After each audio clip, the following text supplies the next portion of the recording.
Okay, so here's another example for class 8. I believe this is video 4 now.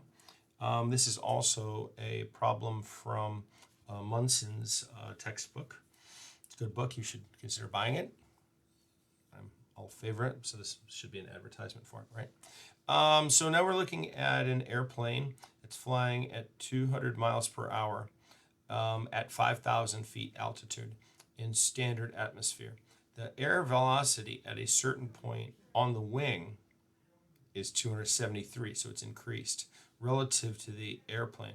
What suction pressure is developed on the wing at that point? So I think it's good to look at this thing and kind of like, here's just a sort of a generic airfoil, and we have the air coming in, and right here, we'll call this point right here 1. Right there, right? So this is off away in front of the wing. It's going to hit right here. And this is actually called a stagnation point. So we're actually probably look at the streamline that's just right next to it. And so right here, maybe I'll call that point 2. And then like over here, that's going to be point 3, right? Just off of the side of the thing. So this is actually the same streamline all the way along. And a couple things to start out with. We want to get our velocities in feet per second. So V1 is going to be 200 miles per hour, which we know is 5,280 feet per mile. And we can divide by 3,600 seconds per hour. And we come up with, where'd you go? 293 feet per second. And the same thing true, but I'm calling this point 3 for this other given thing. We have 273. I don't have to write the units down. We already see that they're going to work out. And we say that that's going to be 400. I guess it's going to be really, really close to 400 because I only wrote 400 down.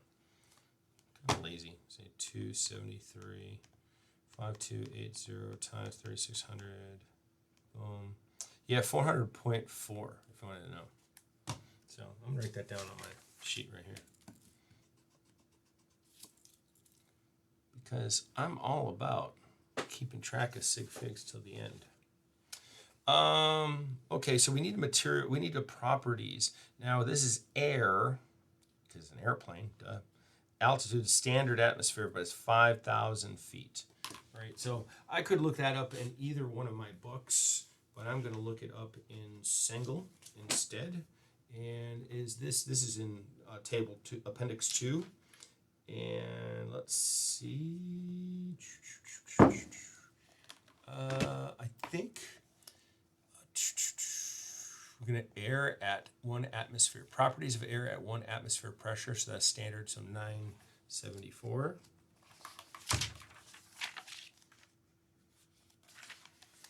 And you take a look right here. Boom, boom, boom, boom, boom, boom. Okay, it's not there. All right. So let us take a look at, where's your altitude? Where's the one with the altitude in it? I know that it is there. I found it the other day. Gases at 1 atmosphere. Gas. There you go. Table 11E. I was like, I should have looked at that one through there. So there you go. We can find at 5,000 feet, we have a density of 0.06590. Okay, so let me write that down. Density of air at 5,000 feet, 1 atmosphere. We're going to have the air, and we have 0.0, short tension span, can't remember that number, 0.6590, 6590, but we see that it is a density in pounds mass per cubic foot. We're going to need to divide by 32.2 in order to get our, what we've been using is slugs, right? So we could even just think of it right here as 32.2 slugs, no, pound mass per slug, not bad, pound mass per slug. slug. I didn't put that in there very well. It's going to give us a fraction, very small number. So let's put it into scientific notation. I got that right there. Yeah, 659 there. Enter 32.2 divide, and so go 2.0466. I'll put 5 sig figs in there. That's not going to hurt. So these are going to be slugs per cubic feet. All right, so I think we're all set. We're going to assume that this elevation right here is negligible, right? So we're not going to even worry about it. You could say that this would be actually the value in pounds force per cubic foot as well if we went specific weight as part of that. But let's go right P1 plus 1/2. So here's Bernoulli. Rho V1 squared plus gamma Z1. And that's going to be equal. We can skip over 2. So as long as it's along a streamline, we can say that it's going to be equal everywhere, right? So P3 plus 1/2 rho V2 squared plus gamma Z2. Let's say that those aren't going to matter to us. So P1, we're going to say that this is standard atmosphere. We could look this up, by the way. Maybe we ought to. Let's just be exact. At 5,000 feet, we are actually at 12.2 psia. So let's include that in there, right? So 12.2 pound per square inch. So we really ought to put this in here and say, and that's going to be absolute, by the way. So we're dealing in psia from right now. And we want 144 inches squared per foot squared plus 1/2. We're taking 2.0466 e minus 3. And the initial velocity is 293 feet per second. I'm leaving off units, so I'm just going to leave them. I went to base units, and I can feel comfortable with base units as long as I sticking with slugs and feet squared. And then, okay, I already crossed that out, so I don't need this gravitational term. P3, that's the thing I'm trying to find. And then 1/2, and then once again 2.0. We'll say, boom, 466 e minus 3, and then times 400 squared. All right. So let me do math. So what we're going to have here is that this pressure is going to drop because this thing is so much higher than this. And that's going to create a suction. But of course, we're dealing with we're in PSIA, so we're still going to get a positive number, but it's going to be less than atmospheric pressure. It's going to be less than this pressure. So we go with the 12.2 times 144, and we see that we get a contribution of 1,757. So that's pounds per square foot. Right here, we have a contribution of, let's see, 293 squared